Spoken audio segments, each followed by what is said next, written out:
What if there is one position that makes your hips really strong, reverses the effects of sitting, and rebuilds mobility most people lose after 30? We're told sitting too long is the new smoking, and honestly, the damage shows. Many of us experience tight hips, weak glutes, aching knees, and lower back pain. But what if the fix isn't less sitting, but actually becoming your own chair? This is called the horse stance. It's used in martial arts, strength training, and mobility systems worldwide. Think of it as sitting without outsourcing the work to a chair. So why does this work? When you drop into a wide stance and lower your hips, your glutes switch back on, your inner thighs lengthens and gets strong, your hips gets to really open, and your lower body wakes up. Instead of collapsing into support, your body becomes the support. But where the horse stance truly stands out is in how it develops the inner thighs. Most people never train or mobilize the adductors, and over time, that creates tight, stiff, restricted hips. Holding the horse stance builds strength right in that stretched position, helping restore that missing range. Before long, sinking deeper and widening your stance starts to feel natural and controlled. So where can you start with the horse stance? My favorite way to ease into the horse stance is by moving in and out of it with controlled squat reps. You'll feel more connected with your body. You'll also notice your glutes and inner thighs burning as you lower and stand. And you quickly learn how far your hips can actually drop.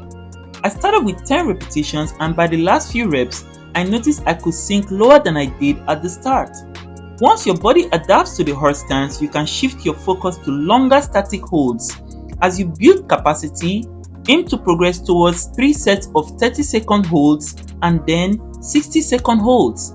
Reaching that level demonstrates impressive hip strength, control, and mobility. But keep in mind, this doesn't have to be treated like a formal workout with strict sets and reps. If you sit for long hours while working, you can hover your hips just above the seat while you're working at your desk or talking on the phone. A simple cue is to sit closer to the edge of the chair and keep it slightly further back than usual. That setup serves as a reminder that you can shift the load into your legs and lift your hips off the chair whenever you want.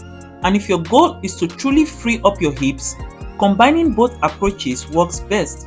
Another variation you should try is the horse stance Cossack squat. I used to struggle with extremely tight inner thighs. Widening my stance felt uncomfortable and painful. The Cossack squat helped me build strength in my adductors and feel confident staying long, stable, and controlled in that position. Anyone can begin by gently shifting their weight onto one leg and keeping the depth shallow at first. You only need just 2 to 3 reps per side to start building comfort and control. The lower you drop into the horse stance, the greater the demand on your hips. You can lay a broomstick across your thighs as a cue to help you reach deeper into position. This gives you a consistent reference point, making it easier to measure progress and ensure you're training at the same level each time. At the end of the day, you don't need to do away with every chair or couch in your house, but a few times each day, or even just a few times a week, let your body replace the chair. Over time, this simple habit can restore your hips and elevate both your mobility and strength to a whole new level.